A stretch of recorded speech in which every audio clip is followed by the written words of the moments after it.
આવો આપણે પોતાનો પવિત્ર શાસ્ત્ર ખોલીએ અને તેનો રોમનનો પત્ર આપણે ખોલીએ અને તેનો 12મો અધ્યાય માંથી આપણે પહેલી કલમ આપણે વાંચવા માંગીએ છીએ.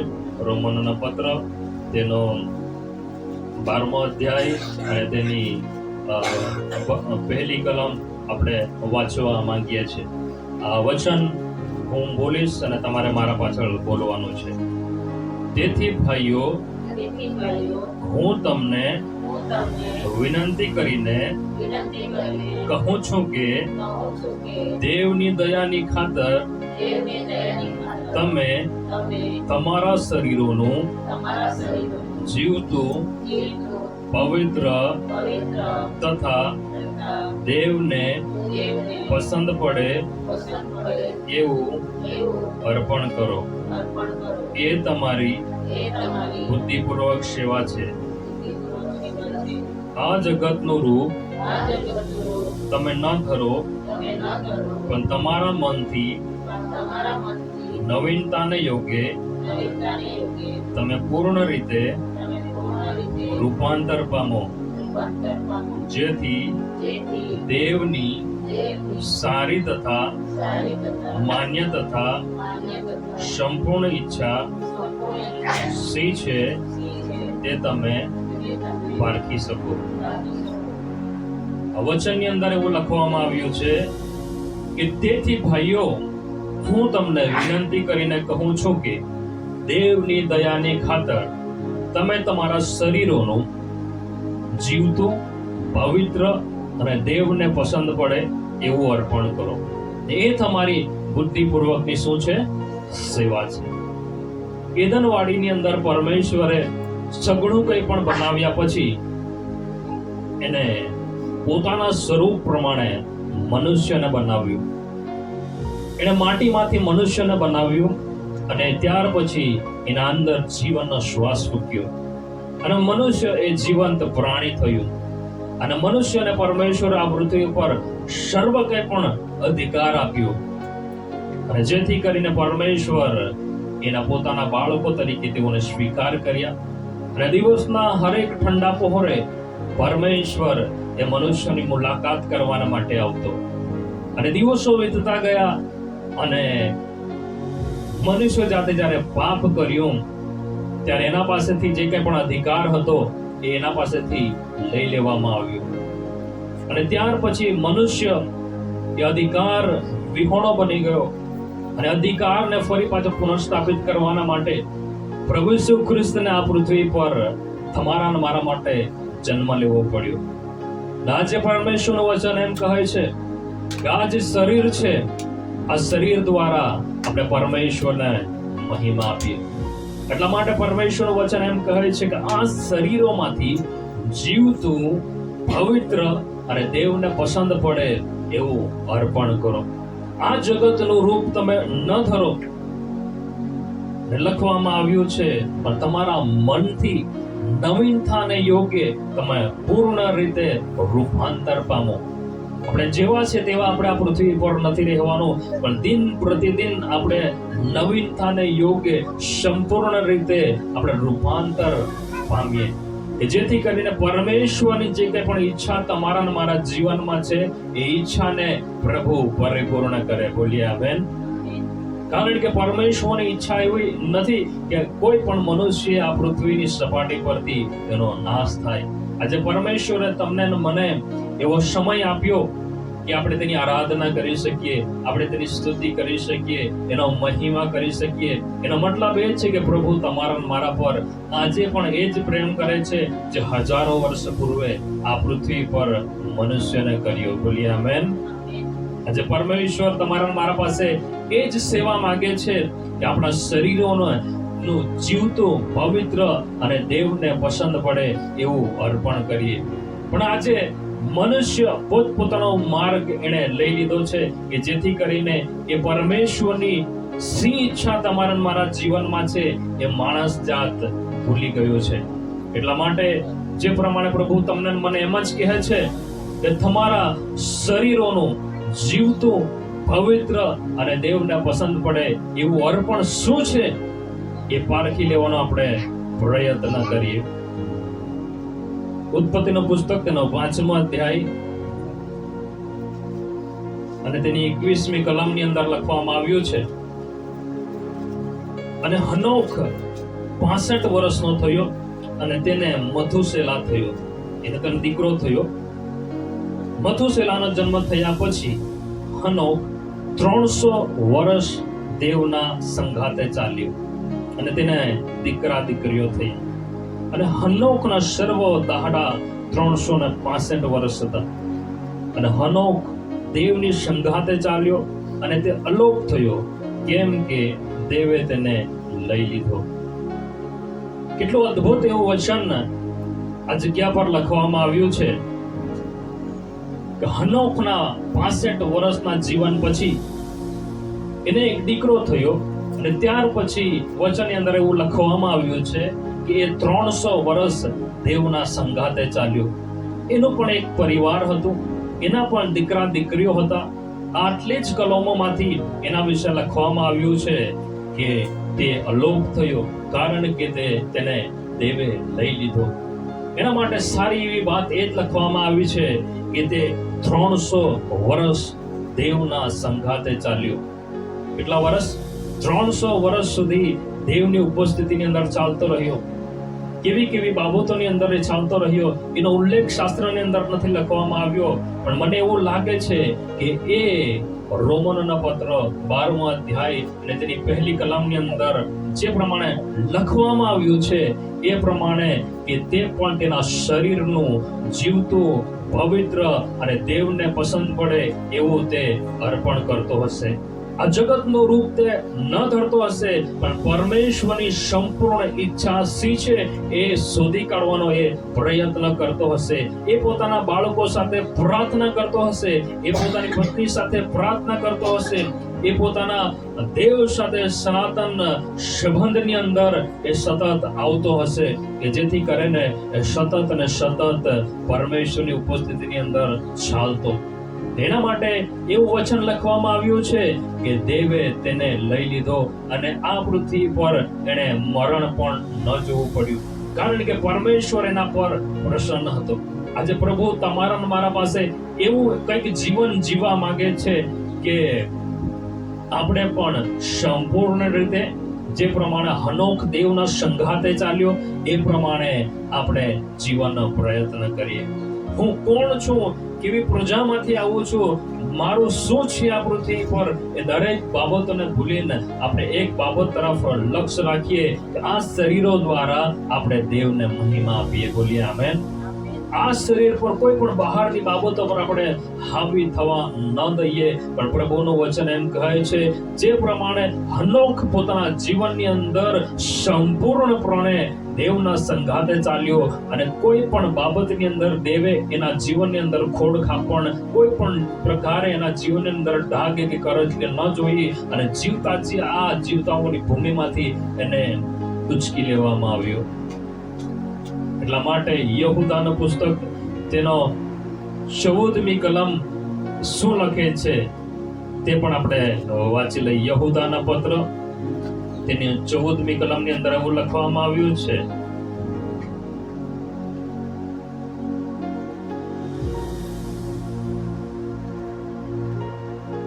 તેઓ વિશે પણ આદમથી 7મા પુરુષ હનોખે ભવિષ્ય વચન કહ્યું છે કે જુઓ, સઘળાનો ન્યાય કરવાને સર્વ અધર્મીઓને જે સર્વ અધર્મી કામો અધર્મીપણામાં કર્યા અને અધર્મીય પાપીઓએ તેની વિરુદ્ધ સર્વ કઠણ વચનો કહ્યા, તે વિશે પણ તેઓ સઘળા અપરાધી ઠરાવવાને પ્રભુ પોતાના હજારો હજાર સંતો સહિત આવ્યો. હનોખ ની ભવિષ્યવાણી જૂના કરારની અંદર તો લખવામાં નથી આવી, પણ એને નવા કરારની અંદર લખવામાં આવ્યું છે કે પ્રભુ એક દિવસ આવશે, હજારો હજાર સંતો સાથે આ પૃથ્વી પર એ આવશે. એનો મતલબ એ કે હનોખ સંપૂર્ણપણે દેવના સંગાથે ચાલ્યો અને દેવે તેને સઘળી બાબતો જણાવી. હેબ્રોના પત્ર તેનો 11મા અધ્યાય અને તેની 5મી કલમની અંદર શું લખવામાં આવ્યું છે કે દેવ તેના પર કઈ બાબતની અંદર પ્રસન્ન હતો એ પણ ત્યાં લખવામાં આવ્યું છે. હેબ્રોના પત્ર તેનો 11મા અધ્યાય આપણે ખોલીએ અને તેની 5મી કલમ આપણે વાંચીએ. વિશ્વાસથી હનોકને પણ ઉપર લઈ લેવામાં આવ્યો, કેમ કે તે મરણ ન જુએ, તે જડ્યો નહીં. કેમ કે કોણે તેને ઉપર લઈ લીધો? ઈશ્વરે તેને ઉપર લઈ લીધો. પછી કેમ કે તેને ઉપર લઈ લેવામાં આવ્યા પહેલા તેના સંબંધી એવી સાક્ષી આપવામાં આવી કે ઈશ્વર તેના પર પ્રસન્ન હતા. વહાલાઓ, આજે મારે તમને એક પ્રશ્ન પૂછવો છે કે શું આપણા જીવન દ્વારા આપણો જે દેવ છે જેને આપણને બનાવ્યા છે એ શું પ્રસન્ન છે? શું એને આપણા જીવન દ્વારા એવું કંઈક સારી વાત દેખાઈ આવે છે કે મનુષ્યને પરમેશ્વરે બનાવ્યું, એ મનુષ્યથી પરમેશ્વર રાજી છે? શું તમને ને મને આ પૃથ્વી પર બનાવ્યા એ બનાવવાથી પ્રભુ ખુશ છે? કે આપણે આ જીવન જીવતા જીવતા આપણી જ ઈચ્છાને ફળીભૂત કરવાને માટે આપણે જીવી રહ્યા છે? એટલા માટે વચન એમ કહે છે કે આ જગતનું રૂપ તમે ન ધરો, પણ તમારા મનથી નવીનતાને યોગ્ય તમે પૂર્ણ રીતે રૂપાંતર પામો, કે જેથી દેવની સારી તથા માન્ય તથા સંપૂર્ણ ઈચ્છા શી છે તે તમે પારખી શકો. નૂહના જીવનની આપણે વાત કરીએ, જે પ્રમાણે હનોખ પોતાના જીવનની અંદર સંપૂર્ણપણે દેવના સંગાથે ચાલ્યો, એ જ પ્રમાણે નૂહ પણ તે સમયે જ્યારે પૃથ્વી ચારો તરફ દુષ્ટતાથી ભરેલી હતી ત્યારે નૂહ પણ દેવના સંગાથે ચાલતો હતો. અને જ્યારે નૂહ દેવના સંગાથે ચાલતો હતો તો આ પૃથ્વીની સપાટી પરથી પરમેશ્વરની કૃપા દ્રષ્ટિ નૂહના પરિવાર પર થઈ અને નૂહને આખા જગતમાંથી જ્યારે જળ પ્રલય થયો ત્યારે એના પરિવારને બચાવી લેવામાં આવ્યું. જ્યારે ચારો તરફ દુષ્ટતા હતી, ચારો તરફ પરમેશ્વરને લોકો ભૂલી ગયા હતા અને ચારો તરફ અંધકાર વ્યાપી રહ્યો હતો અને લોકોના પાપ જ્યારે આ પૃથ્વી પરથી વધી ગયા હતા ત્યારે નૂહનો પરિવાર એ પરમેશ્વરના આધીન હતો. અને મને એવું લાગે છે કે એ પણ એના શરીરનું જીવતું, પવિત્ર અને દેવને પસંદ પડે એવું તે અર્પણ કરતો હતો.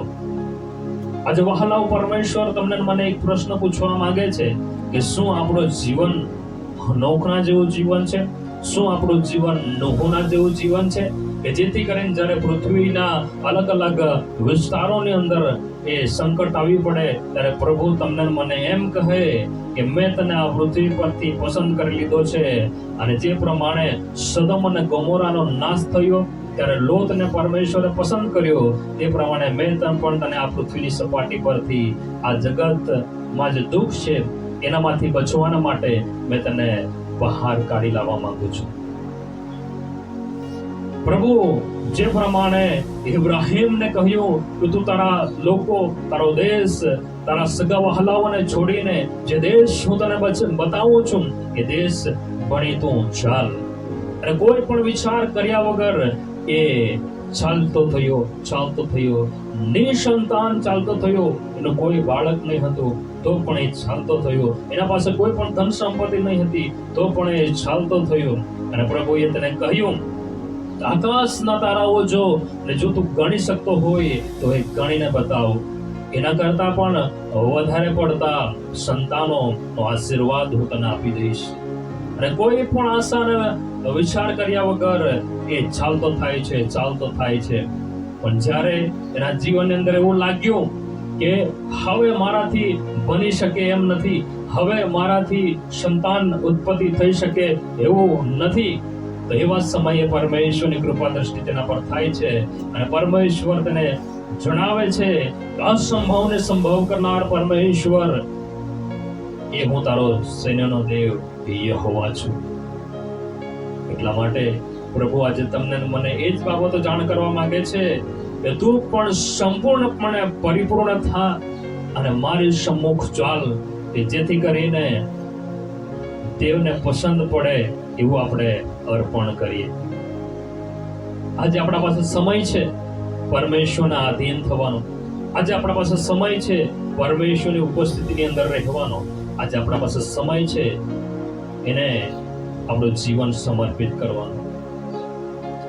દાનિયેલના જીવનની વાત કરીએ, એને તો ગુલામીની અંદર લઈ જવામાં આવ્યો, પણ ત્યાં પણ પરમેશ્વરનો હાથ એના સાથે હતો. યુસુફનો વિચાર કરીએ, એને તો બંદીખાનાની અંદર નાખવામાં આવ્યો, ત્યાં પણ પરમેશ્વર એના સાથે હતો. અને એક સમય એવો આવે છે કે મિસરનો અધિપતિ એને બનાવી દેવામાં આવે છે. ક્યારે આપણી પરિસ્થિતિ બદલાઈ જાય આપણે જાણતા નથી.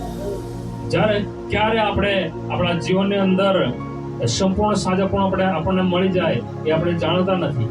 પણ ઘણી બધી વખત આપણે પ્રાર્થના કરવા માટે ઢીલ કરીએ છીએ. ઘણી બધી વખત પરમેશ્વરની ઉપસ્થિતિની અંદર આવવા માટે આપણે ઢીલ કરીએ છીએ.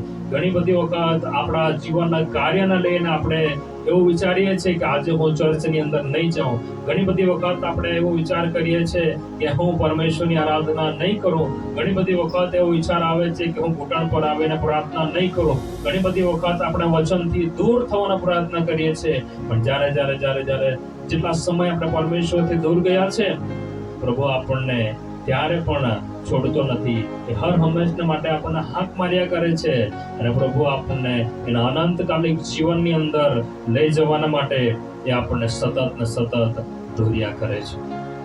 વહાલાઓ, આ જીવન જીવન માટે પ્રભુ તમારા મારા પાસે આજે એક બોલાહટ આપી રહ્યા છે.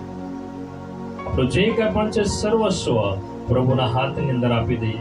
કારણ કે દિવસ ઘણો વીતી ગયો છે અને રાત નજીક આવી છે. જ્યાં સુધી દિવસ છે ત્યાં સુધી આપણે પ્રકાશના હથિયારો આપણે સજી લઈએ, કે જેથી કરીને ઘોર અંધકાર જ્યારે પૃથ્વી પર આવી પડશે ત્યારે આપણાને સહાયતા ક્યાંથી મળશે? તો વહાલાઓ, કાર્ય હજુ ઘણું બાકી છે. આપણા પરિવારના હરેક લોકો હજુ તારણ પામ્યા નથી. આપણા ઘરના લોકો હજુ બાપ્તિસ્મા લીધું નથી. આપણા સગા વહાલાઓ પરમેશ્વરથી દૂર છે. એઓના જીવના બચાવના માટે આજે કોણ પ્રાર્થના કરશે? એઓના હકને માટે આજે કોણ રડશે?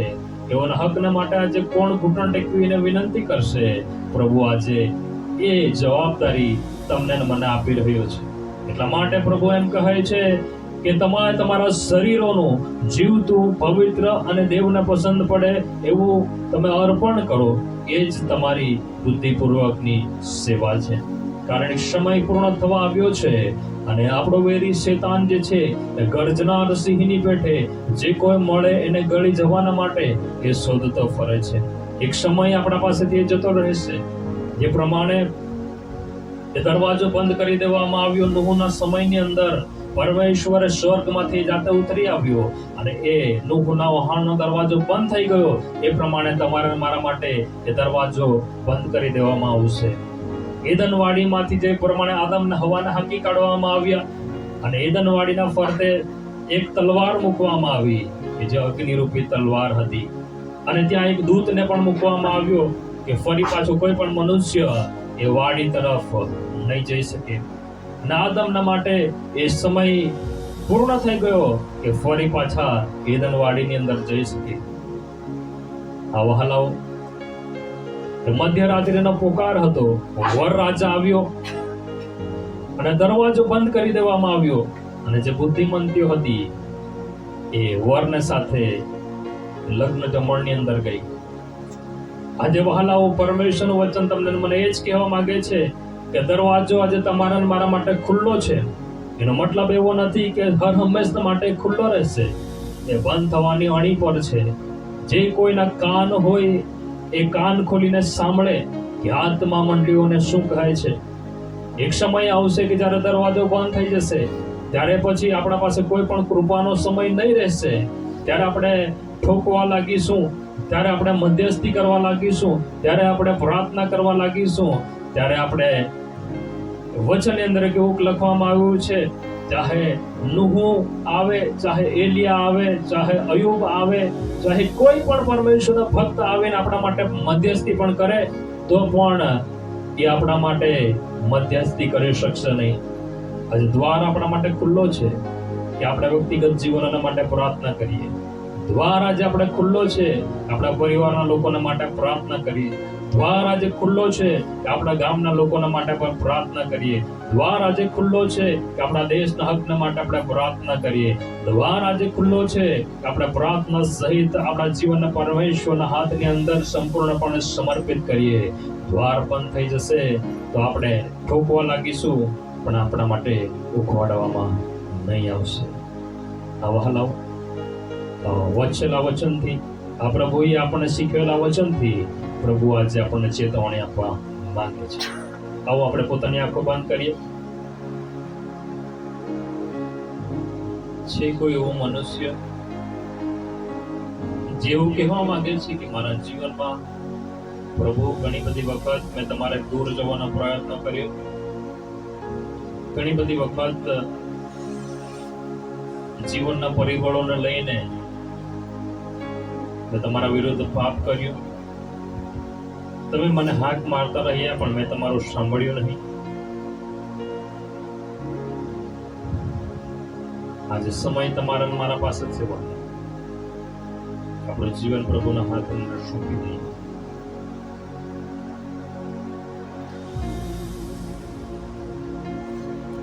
પરમેશ્વરને કહીએ, તમારા સિવાય આ જગતમાં મારું કોઈ નથી, તમારા વગર એવો કોઈ આશરો નથી.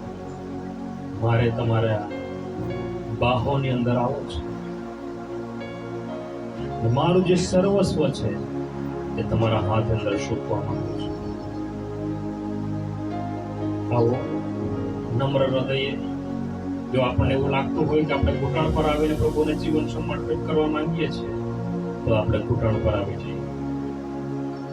જો આપણે પસ્તાવી હૃદય સાથે પ્રાર્થના કરવા માંગીએ છીએ વહાલાઓ, તો આપણે પસ્તાવો કરીને પ્રાર્થના કરીએ. પ્રભુ આજે આપણી પરિસ્થિતિને બદલતી નાખશે. જેવા છે તેવા અહીંથી આપણે નહીં જઈએ, પણ કંઈક પ્રાપ્ત કરીને અહીંથી જઈશું. પ્રભુનું વચન એમ કહે છે, તમારા શરીરોને જીવતું, પવિત્ર અને દેવને પસંદ પડે એવું અર્પણ કરો. આજે પ્રભુ તમને મને પુકારીને એમ જ કહેવા માંગે છે કે છે કોઈ એવો મનુષ્ય કે જે પોતાનું જીવન મને